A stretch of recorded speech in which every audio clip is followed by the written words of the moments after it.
Hola, soc en Lluís. Fa uns dies la Guàrdia Civil ordenava tancar la pàgina web de Tsunami Democràtic. Ara ha prohibit la seva aplicació al mòbil. L'empresa on estava allotjada l'aplicació ha publicat la carta que va enviar a la Guàrdia Civil. L'hem llegit. És espantosa.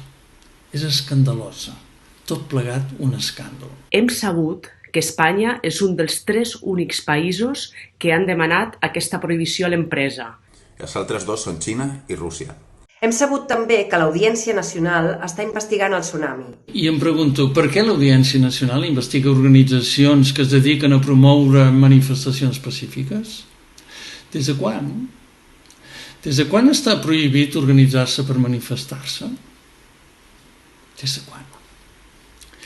I aquests de l'Audiència Nacional no tenen una altra feina més important a fer que investigar qui organitza manifestacions? I el més greu de tot, la carta de la Guàrdia Civil diu textualment que el Tsunami Democrátic ha sido confirmado como una organización criminal que impulsa la comisión de ataques terroristas. Un grup terrorista sense armes, sense víctimes i sense atemptats?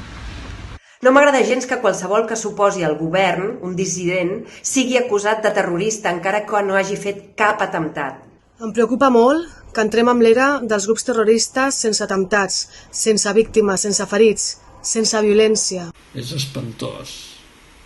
No podem admetre aquest futur. Què ens volen dir? Que el gairebé 500.000 de persones que seguim a Tsunami Democràtic a Telegram som terroristes? Ara tots som terroristes?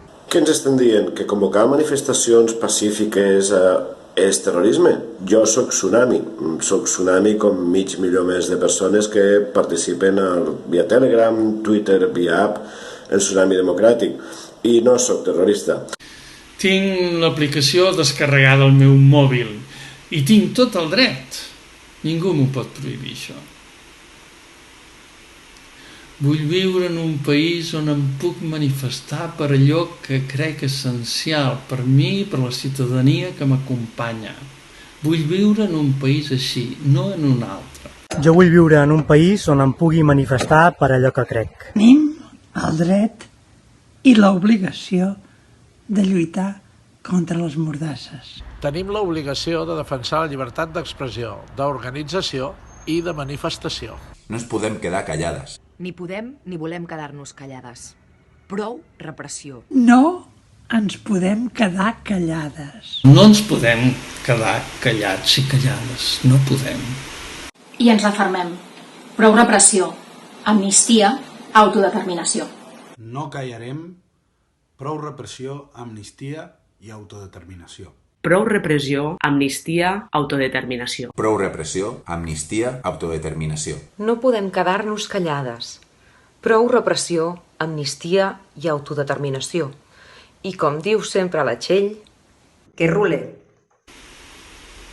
Si més o menys hi sou d'acord, passeu.